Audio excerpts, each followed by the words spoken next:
Hey everyone, welcome back. Bigelow Reviews here. I am Brent Bigelow, and I have a new review for you, and that is Joey Badass's third studio album, 2000. So this is Joey Badass's third studio album, and his follow-up to his mixtape that he dropped in 2012, the mixtape entitled 1999. Obviously, 2000 being the follow-up years later. Joey Badass is one of my favorite rappers out there. I love the vibe and the production of all of his music.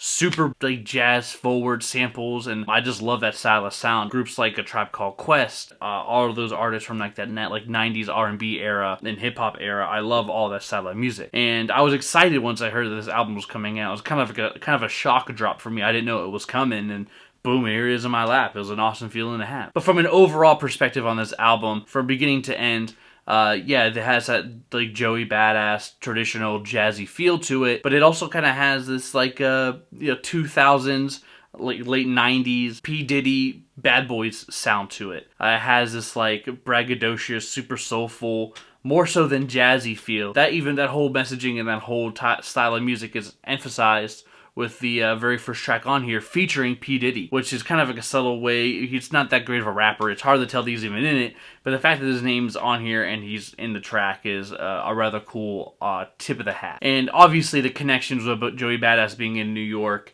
and that whole Brooklyn thing that he's from, it helps with that bad boy persona. But compared to 1999 and a lot of Joey Badass's discography, where it's very much message forward and he has a story to tell and there's kind of like deep meaning to the lyrics.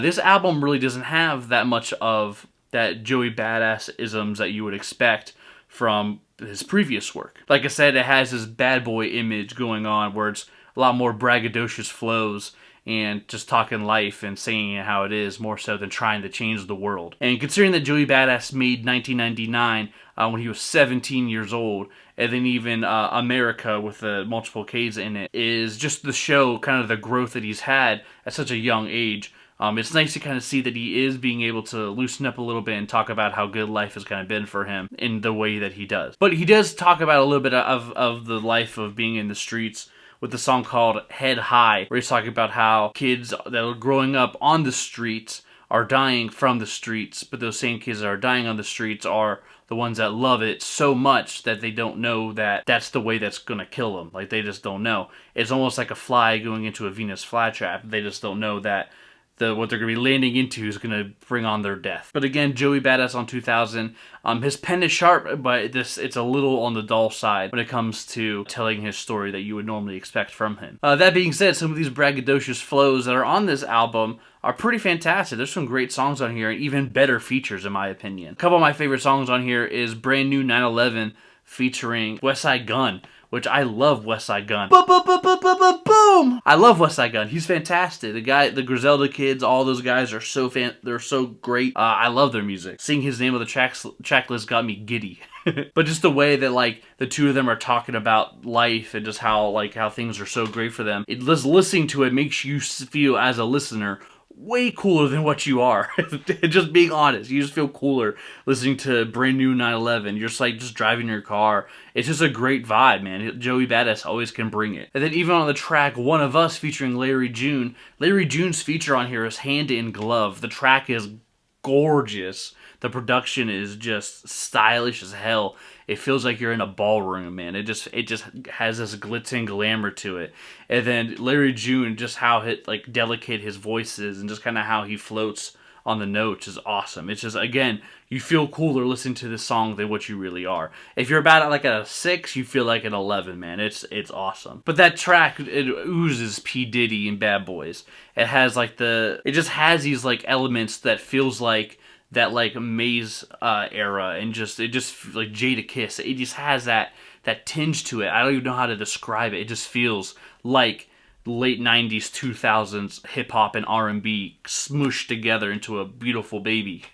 Even the track Zip Codes, again, fantastic track on here. But like how I mentioned earlier on in this review, talking about bringing on those messages and everything. One of the tracks on here that was kind of the heaviest and just absolutely fantastic when it comes to the wordplay and everything is Survivor's Guilt, where he's talking about how when Joey Badass got famous, he left some of his friends in the past, and they most of them died. Mainly talk about capital Steez. But again, I'm not trying to be nitpicky, but like, all of his people and his crew, which is called Pro Era, none of these guys are like on this album. If you're really going to be honest about talking about bringing your people with you and being like a team and like, yo, I'm sorry about that, all that stuff.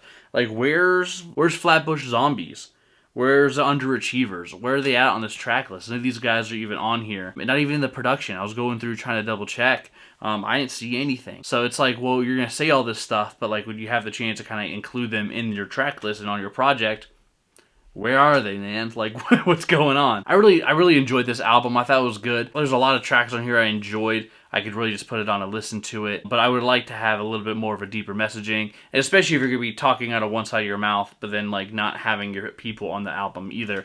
Kind of rubs me in the wrong way. But I still enjoy this album. I like Joey Badass. It's rather decent. I give this album a score of a 79. But what do you think? Put your scores down in the comment section below. Make sure you like, subscribe, and share this video with all your friends. And I'll see you guys in the next one. Biggie out.